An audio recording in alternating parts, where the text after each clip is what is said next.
if we do the basics right, we follow good practice, we work together and share our learnings, we have good quality threat intelligence and share that across the communities, have strong network segmentation, monitoring awareness, then we can really work together to address this leadership challenge.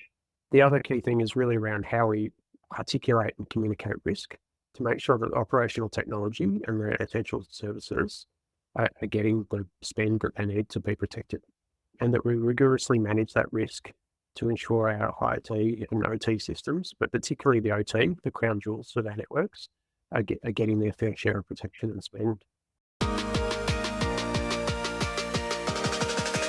This is KBcast. Are they completely cybersecure? As a primary target for ransomware campaigns, Is security and testing and performance and scalability. Risk and compliance. We can actually automate that. take that data and use it. Joining me today is Sam Mackenzie, Cybersecurity Committee member from ACS, also known as Australian Computer Society, and today we're discussing critical infrastructure defence is doable. So Sam, thanks for joining and welcome. Thanks for having me, Carissa. Yeah, really excited to be here. So Sam, I'm aware that you've been conducting some research specific to cybersecurity for critical infrastructure, which is, things that you care about. So I want to discuss maybe some of your insights and your findings. So maybe give a little bit of context, a little bit of background on what you've been up to. Yeah, sure. So I've been interested in the area, having spent most of my 25-year career in health, energy and telecoms. So yeah, I've been conducting research where I've spoken to over 50 business leaders, engineers and cybersecurity professionals. And yeah, there's some really interesting insight that I'm looking forward to sharing today around, how that works and that feedback. Yeah, sure. Okay, I'm going to read a statement that you say, as a nation and globally, we've sleepwalked into a complex situation. So talk to me a little bit more about this. What does that mean? Yeah, sure. Perhaps not the most elegant of terms, but I do feel like we've sleepwalked into this situation. So the results from my research are really around that there's a leadership challenge, and it's not really anyone's fault, but we've sleepwalked into this situation where we've connected all our critical services. So the electricity networks, telecommunications, health, our water assets, effectively many of the things and most of the things under the Australia's Security for Critical Infrastructure Act, the SOCI Act. And we've done this for really good reasons. But over time, collectively, organisation leaders, practitioners, executives, and the boards all around the world have enabled by technology and great vendor offerings, have created this demand for connectivity and the benefits that come along with that. So the benefits in regards to, operational efficiencies, data and insights, and managing resources more effectively. So there's really good reasons why we've done it. But now that we've done it, we're in a situation where our essential services are all connected, and that's changed the risk profile of our critical infrastructure organisations from how it was in the past. So is that what you mean by we've sort of just walked away here? In terms of what I mean by that is now there's a lot of interdependencies, right? Everything's connected. There's a problem with one, there's sort of a downstream impact of the other. Do you think people are aware of this though? I think perhaps not so much. I think definitely the public is not really aware from the research that I've done. And if we boil it down, so the level of risk is introduced. So the technology that we're talking about is referred to as operational technology, or OT. It's the tech that controls sort of the actuators in water pumps, the valves in high pressure gas pipes, and the circuit breakers that run our electricity network. All of those are connected to a control room somewhere for these critical infrastructure managing organisations. And the flow-on effects, and requirements from executives and leadership to be efficient is that we've connected those devices back up through the control rooms and into the information technology network, into the IT network. So IT and OT is now connected, whereas previously it wasn't. And so that's changed the risk profile in that those networks are now, to some extent, at a quite different risk level than what they were in the past. Okay, so there's a couple of things in there which you said was interesting. I just want to go back a step. You said from the research that you've been conducting, the public aren't aware of the connectivity. So what are they currently aware of, would you say? Like, what's the level? I think the expectation is that when you turn a light switch on, it works, it's a utility and it functions, and similarly with the water and our gas services. However, that risk profile that I'm talking about that's changed, these interdependent networks, this connectivity, I think is mostly invisible to the public. And I think the risk profile in regards to how that's changed what I call repairance of risk, finance and safety risk have been developed over the past 150 years in corporate environments. We understand quite clearly the terminology, the probability, the likelihood of those risks occurring and what impact they might have. However, cyber risk now that is quite clear is happening is only about 15 years old. So it's quite a lot younger. We haven't really got the metrics to deal with that, to highlight that risk right up through to the executive to make sure it's getting the focus that it needs to have, like say finance and safety risk, and how that's been developed over time. So you mentioned the risk profiles change, which makes sense around IT and OT now being connected and integrated, for example. So what are we doing about it? Like we meaning the industry. There's a lot happening in the industry. There's technology, there's regulation and compliance coming in. So the Australian government's making great steps towards highlighting this and requiring critical infrastructure organisations with obligations and compliance objectives. Part of it sort of getting back to that point you made about the public and the awareness. I think the stuff that's been in the news, particularly in Australia in the last couple of years, is really around privacy breaches. So, some information here and there, people's accounts, financial details, and often health records. Now, that's really harmful for the people that are involved. And, I lament, the fact that people have had to experience those sorts of things. However, the risk that we're talking about in regards to critical infrastructure is the potential loss or impact of cyber physical outcomes where, traffic lights might stop working or a water tank might overflow. And this is going to create some real potential damage to society.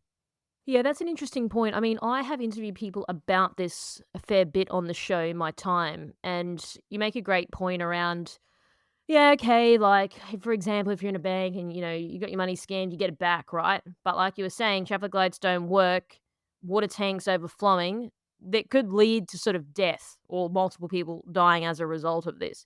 So would you say that people are acutely aware of that? Or to your earlier point, we just turn on the light switch and then who knows what happens after that?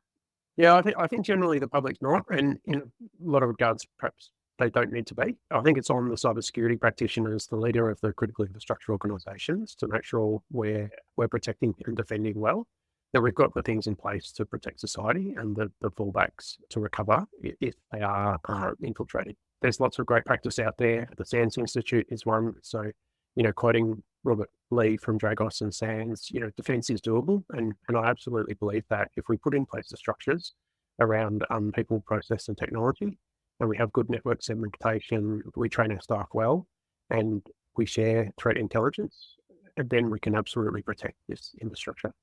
There might be breaches, but I think that we've got the ability to respond and resolve and minimise that impact. There was someone I interviewed a while ago, and he spoke around space and satellites. Now, you probably know a lot more about this than me, but he was sort of explaining, like, if one of them, whether it's a lower Earth orbit or like closer to Earth or the ones that are a bit more further away, like the impact of that and how rapid things would start to go downhill within 24 hours. So, is those the types of things that worry you, perhaps? Yeah, I think so. I mean, those single points of failure effectively, the GPS positioning system, the global positioning system. Yeah, it's absolutely a risk. And I guess, there's examples where that's, controlled by the United States, and there's the EU competing solution that's being built and launched. And I know other countries are doing the same. Again, there's lots of points of failure to make sure that we're putting in place redundancies and practicing, incident response should those, assets get attacked. It's really important that we go through all the good practice that we know is good practice from the industry. And there's lots of advisories, from the Australian Signals Directorate. There's joint advisories from the cybersecurity agencies in the US about how state-sponsored actors are coming into these networks and how to deal with those, how to identify them, how to fight back. So, Sam, you've also used the phrase, we've frog in warm water connected everything. So, what do you mean by that? Yeah, again, not one of my most elegant phrases, but yeah, we've absolutely connected all of this equipment. So those actuators, the electricity circuit breakers that I was talking about before. And I think there's really good reasons why we've done that. So the benefits are significant to connect that equipment through to information networks. And the benefits there are really around the operational efficiency, the asset management efficiency.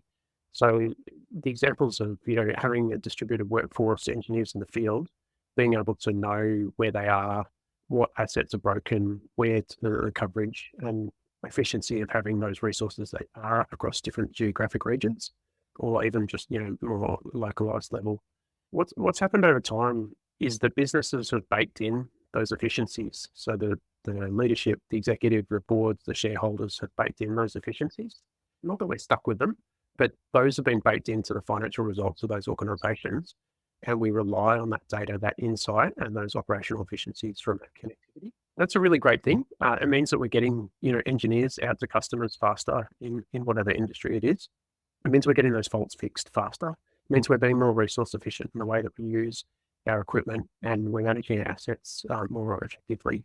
Now, on the flip side of that, though, is that if there's an impact, a breach, and some downtime, then it's really hard to operate the organization because those efficiencies and resources have been scaled back to being the bare minimum when that connectivity is available.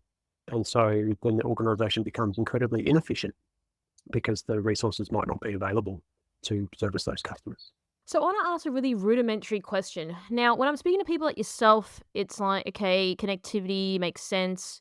But then sometimes when I'm just, I don't know, on the weekend and then someone starts talking to you, you're at, I don't know, an event or something like that. And then someone obviously knows what you do for work. And then they're like, yeah, like we're just in this really connected world. So from my observation from talking to people across the industry and just generally, it appears that people don't like being super connected and it seems to rattle them a bit.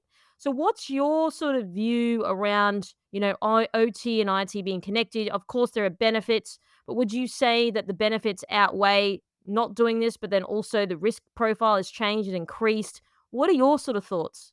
I'm so optimistic about technology and always have been. However, I guess now I start to realize that there are risks. I've got a consumer example that I think that it'd be good to share. So I bought a laundry dryer recently, and I want one with high efficiency for our electricity use, high efficiency for savings. And as you go up the chain in the product side, the different types of products are available. The more efficient you get, the more features you get. And often is what's happening now, and what I found when I was trying to research this white good, was that the more efficient ones come connected with connectivity, whether you like it or not. And so to buy an efficient one, it's considered a premium product, and therefore it comes with connectivity. I didn't want one with connectivity because I don't really want my dryer connected to the internet. And so I think there's like an expectation there to some extent that you want to buy a premium product that has all these features, and then it's a bit of a vicious cycle because that's partly a marketing push as well. So how do we have good quality devices and still have choice of not connecting certain devices? Yeah, that's a good example. So there's a couple of things that I'm hearing from what you're saying is doesn't really matter how we feel about the thing being connected or not. It's just probably going to get to a stage where it is. So do you envision that in a little while, like you won't be able to buy a dryer without it being connected effectively, and therefore we don't have a choice, right? So it doesn't matter how you feel about it or you're rattled by it. It's just the way it is. Do you see that sort of coming into play? Yeah, quite possibly. I think there will be demand for things that are not connected. I mean, cars are another example. Getting back to things that are sort of more critical infrastructure, I think the resource efficiencies connectivity are inevitable for organizations. I think the bottom line of organizations will require the majority of whether it's IT or OT networks to be connected, because the value in gaining data and insight from that is so great that competitors will surpass the organizations that haven't done that. Then it's going to lend itself to how do we manage that risk? How do we understand that risk? How do we see the profile? How do we measure it? How do we understand the likelihood and probability? And how do we roll that up into the organization risk? So not talking about how many vulnerabilities there are on this actuator or this device at the end of the network, but understanding that if we impact the service that the organization provides to its customers because that device got infiltrated, then we need to make sure that that risk is articulated. And I think what's happened sort of over time is that we've spent quite a lot of time protecting the IT networks and quite a lot of money protecting the IT networks, because every executive wants to have their email and wants to be able to communicate and get to their spreadsheets and their finance data. But the OT network's been relatively well protected, and there's less data on those impacts. And so from the research and the people that I've interviewed, I'm hearing that we've probably spent perhaps quite a bit of focus, resources, and investment protecting the IT network, and potentially in some organisations we've left the OT network a little bit to its own devices, and now there's a bit of this leadership challenge, and that we need to protect that even more so, because that's actually the crown jewels of the organisation. Okay, so you mentioned before the benefit, and we can get into more of the benefits, etc. But you said having the connectivity allows for, you can derive more data and insight. So what does that look like? What are some of the insights that you can get from having the connectivity, for example? I touched on it a little bit before. I'll use an example. I was at British Gas in the UK, and they rolled out smart gas boilers. There was much more information then available about those devices. We could get out to people's homes, and I went out to people's homes with the crews to check on the fault codes, on the error codes, and we could take the right replacement parts for this, because we could see the codes remotely. So that visit was more efficient. It meant that we could go to the depot first, get those items, and then we could go straight to the customer's house. So it's more efficient for the crews. It was more efficient for the customer, because we could resolve the issue first visit. And so that's just the example. Similarly, using GPS again for a workforce to be able to understand where they are, which crew is closer to the depot to get the part, and then out to the customer's home. Those sorts of efficiencies are really effective. Also, taking another look, the data that it provides, that's just sort of at an individual engineer level, the data that it provides the organisation as a whole, to be able to roll that up into, the teams, the data intelligence teams in critical infrastructure, can then start looking at resource efficiencies at sort of a meta level. So they can understand where the response time is slower, where they might need to adjust the resourcing in regards to their crews, or the time of use, time of availability of their crews.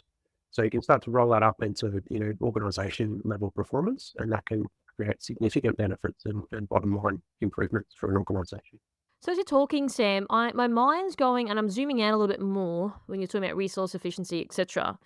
Would you say as well, this is going to be better for sustainability? I've interviewed someone recently around what does that look like in technology. It was quite interesting, and definitely the first interview I've done around that. So do you sort of that, with what you're saying, it's going to be more sustainable then long term? I think so, yeah, because, you're using less fuel, in each of those trips, and you're getting the right part. You're making one trip instead of two. You're having crews, leveled across the geographic regions that are supported, and that all becomes a lot more efficient. So yeah, there's definitely environmental improvements and opportunity there. So is there any sort of other benefits you can touch on today? Give more examples perhaps for people that aren't aware of what this looks like? Yeah, I think in regards to the benefits, I think the benefits are really clear in regards to how they've been baked into, the finances of the organisations. The being able to control devices without sending, so those actuators, the pumps, previously, say for, a water asset, a water organisation, we used to have to send someone out years ago to turn the pumps on and off. Now that can be done remotely. Similarly for electricity networks, there's a pole down, so I was working in an energy company a couple of years ago, and you can make the network more safe, because you can turn the circuit breaker off on that zone substation, and you can protect that, the public from those live wires. And at the same time, you can be sending a crew out. The crew might be an hour or two away in regional Victoria. There's safety opportunities. There's all sorts of benefits there from having this operational technology connected. So then it's how do we go about managing that risk and making sure that we're following good standards and methods to keep it protected. Yes, I was just about to ask you that. So with that, obviously the flip side of that is the risk component. So with your background and experience, how would you sort of advise people to go about this effectively? Yeah, so I mean, one of the things is that I think there's we touched on it before about the public perhaps not being aware, but I think some of the people in the industry aren't perhaps aware of some of the risks, and it's sort of seen as something that'll be okay. The Australians should be right, mate, sort of way of thinking, which has largely been true. And I've done some additional analysis on the sort of major cyber breaches and impacts that have caused what we call cyber physical outcomes, and so I think part of the awareness is because we haven't had too many events in the country that have caused us to sort of sit up and take notice. And so in my analysis there, I count about 9 events that occurred that caused physical outcomes. And the majority of those, and maybe if I just talk through them a little bit, I won't list each one. But if I talk through them a little bit, they've all but one have been on the IT network. They've almost all been ransomware. And there's only one that's been operational technology. And so if you consider that as a nation, we haven't really been through an operational technology major crisis where an attack has occurred and there's been physical outcomes. The one that did occur was in the year 2000 at Maroochy Shire in Queensland, and it was actually an insider threat, and there was sewage spilled out into public parkland and in an attack. But since then, there hasn't really been one that's occurred on the OT network. A lot of them have sort of been the traditional sort of ransomware. We've got your data, we've encrypted it.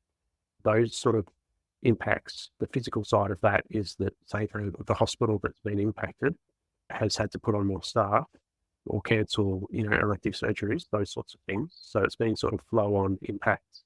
So some of it is around, even through my interviews of the research, even some of the control systems engineers that I spoke to are not sort of concerned about some of this risk. And I think that's sort of the maturing of the industry that we need to go through.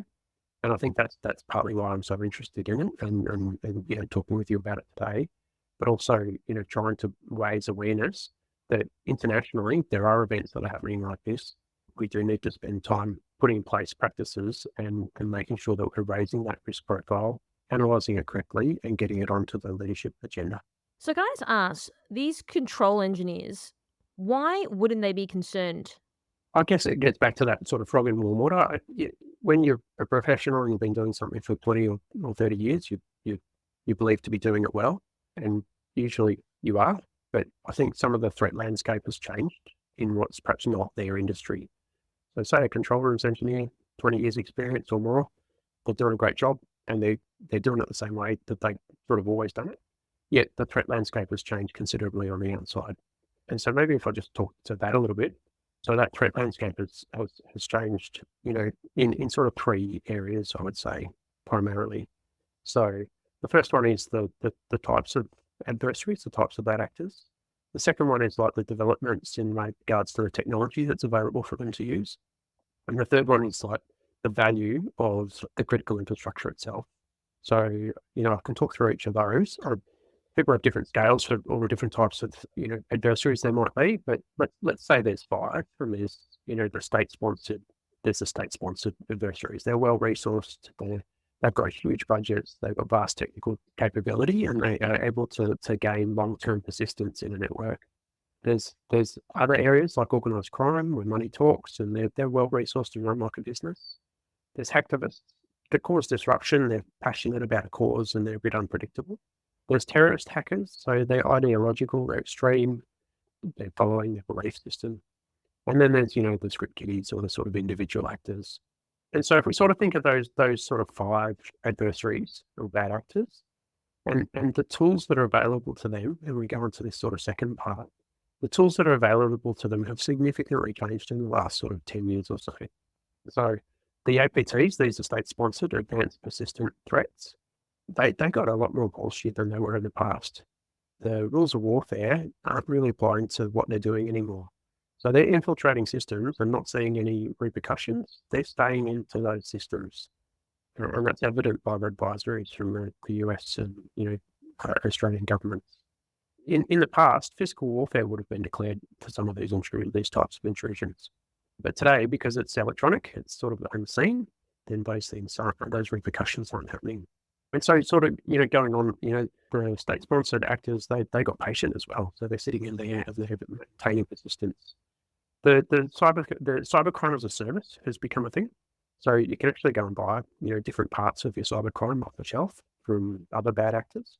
And that can give organizations weeks or many months acceleration to their goals. So be that like a phishing campaign or, botnets, entry services into organizations, those can all be purchased. The organised crime gangs got super involved in critical infrastructure because they found out about the value of the data and the value of their impact to society. So health data is considered 10 to 20 times more valuable than, say, financial or personal identifiable information. So the organised crime gangs are going after health organisations. In the past, in warfare, we wouldn't go after hospitals. Nobody would go after hospitals. That was kind of the rules of engagement. But now those sorts of rules of engagement have fallen by the wayside, and that's lent things to the possibilities then for the criminal gangs to start focusing on critical infrastructure and really diving into our assets that help us run our society has changed considerably. So I guess going back to the control room engineer or the control room guys, they perhaps haven't been that close to some of this because they're in their discipline focused on their job, which is important and critically important, and they should continue doing that. But I think as a society, as leadership to these organisations, we need to help them understand that we are going to need more and different controls in place to reduce the risks. So I want to switch gears now, and I want to read again one of your statements, which you've provided to me here, which is the one thing that was protecting our critical infrastructure assets, the air gap, is all but gone, which you've clearly explained here today. So is this because you're of the belief that the connection to OT and IT world, and where do you sort of see all of this progressing then in the future? Because I mean, I've spoken to people before on the show talking about like some of these controls that are worth like $30-40 million, right? But they're not connected to anything, and they are hard to get into, right? So because you physically have to get there, as you would know, right? So I'm then curious to sort of explore this a little bit more. Like, what do you sort of see happening now in the future now that we've removed air gap, for example? Yeah, I think that the air gap has gone. I mean, a lot of people might think that it's still there, but I think whatever the reason, there were lots of reasons, and we talked about some of the efficiencies of having people remotely connect and servicing equipment in plants is definitely one of them. So previously we might have sent out a technical engineer, technical person to resolve or update a system or change the configuration on that computer or that logic controller inside a plant. Well, it's so much more efficient if they can dial in remotely and do that. There's safety benefits as well. And so there's plenty of safety benefits as well. And what we thought was an air gap is now often not. So I guess the other thing is that a lot of this has moved into logical configuration in either in a cloud or into configuration of the network. And sometimes it can be as simple as a firewall rule pointing the wrong direction or allowing a wider set of traffic through than was intended.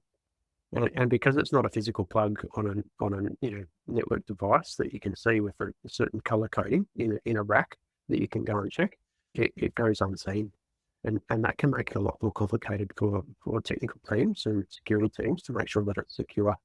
So it's going back to the physical controllers for a moment. Now, from my understanding, they had them that way because, again, to your point, it's a lot easier to just remote in from anywhere and exploit it, for example.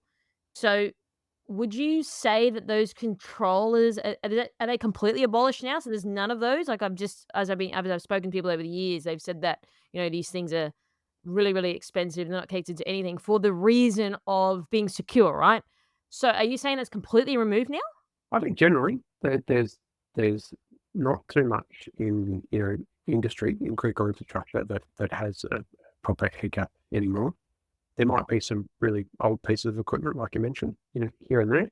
I think the benefits to manage that stuff remotely, outside of the plant and manage it from a control room, from a SCADA system in a control room, and SCADA's system control and advisory administration. So I want to touch on something.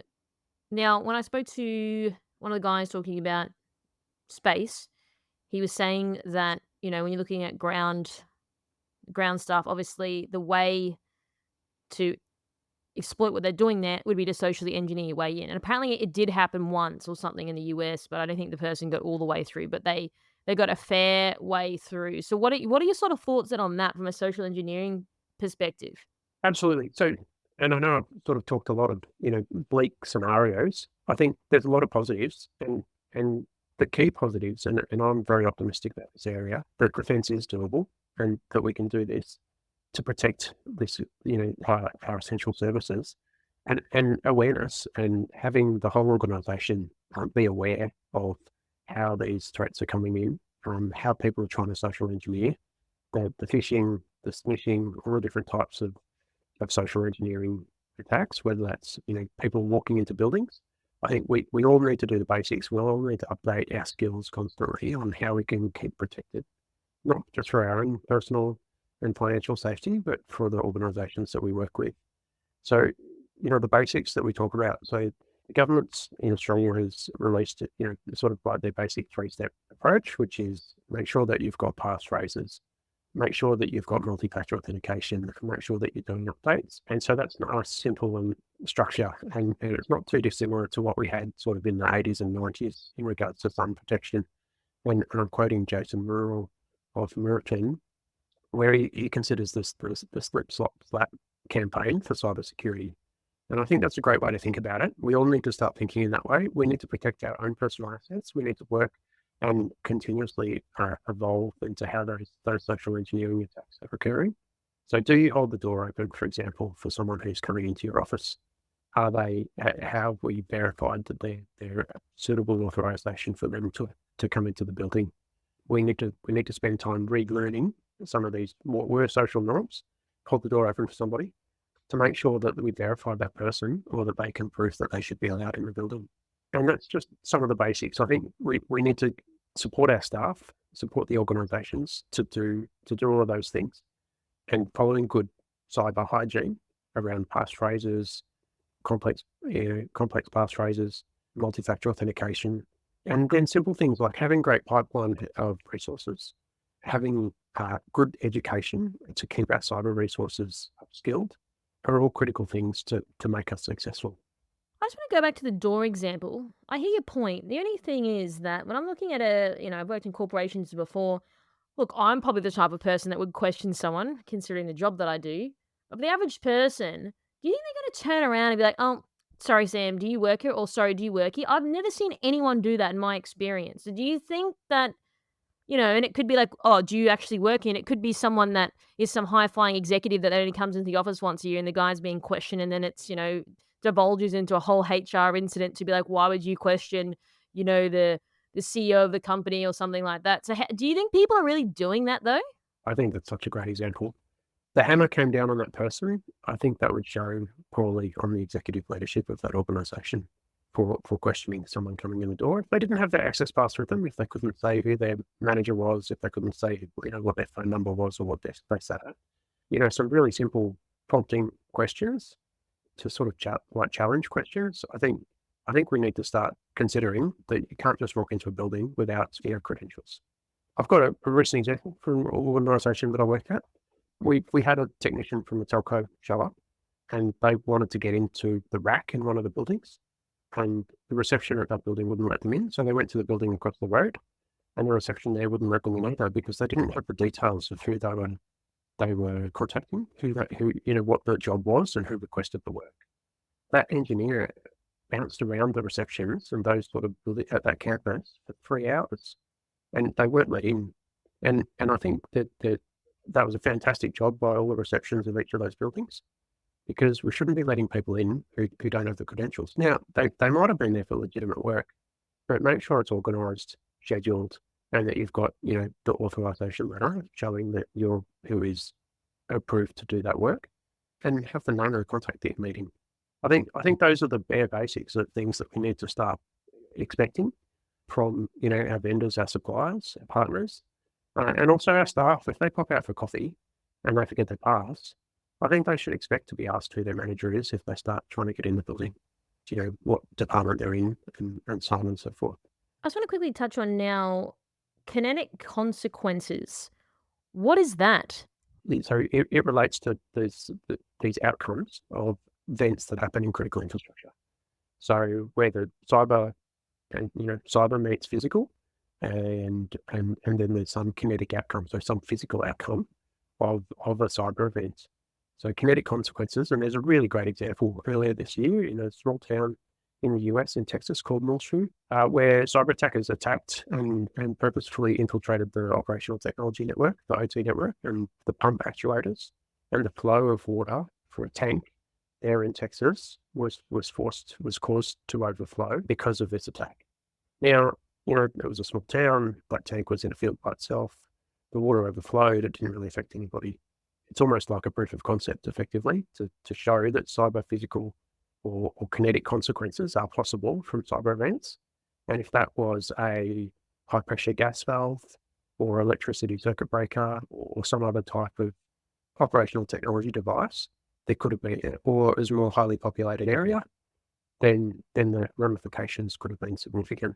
So it's a relatively new phrase, I think. I mean, people who are close to the industry have probably heard it, but I think it's one that's going to become more prevalent. It definitely is one that's of risk to the society, and I think that's what we're all working to try and protect.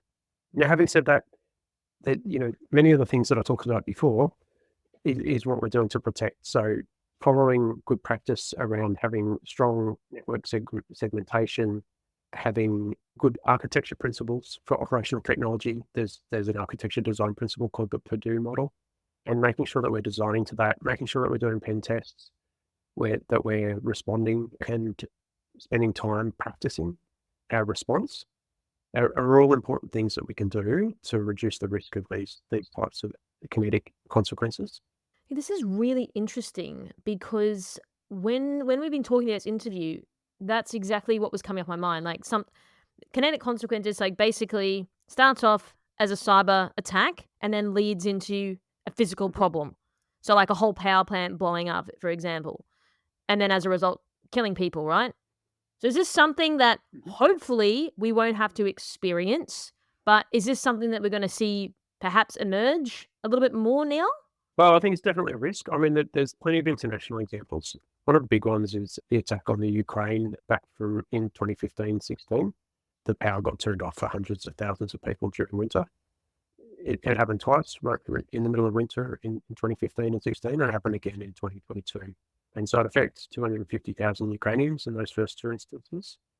And obviously being without power during the middle of winter, not a great situation. There are other examples. There was a plant in Germany, a manufacturing plant that was severely damaged, and I think there was some personal injuries there as well. And so these events are occurring, and it's up to all of us to.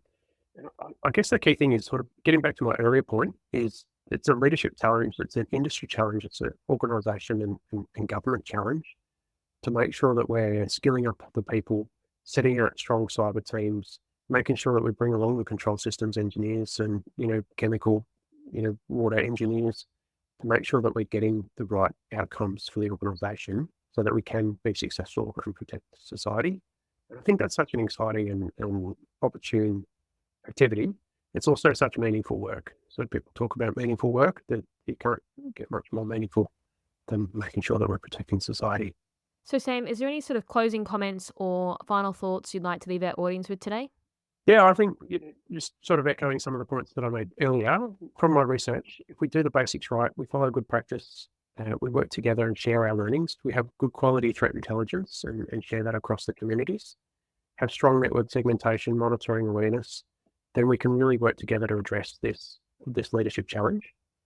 The other key thing is really around how we articulate and communicate risk to make sure that operational technology and the essential services are getting the spend that they need to be protected, and that we rigorously manage that risk to ensure our IT and OT systems, but particularly the OT, the crown jewels of our networks, are getting their fair share of protection and spend. I think, it's something I'm particularly passionate about, and, one of the key terms around this is keeping critical infrastructure cyber safe.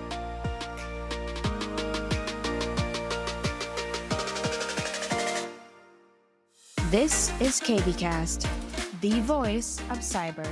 Thanks for tuning in. For more industry-leading news and thought-provoking articles, visit kbi.media to get access today.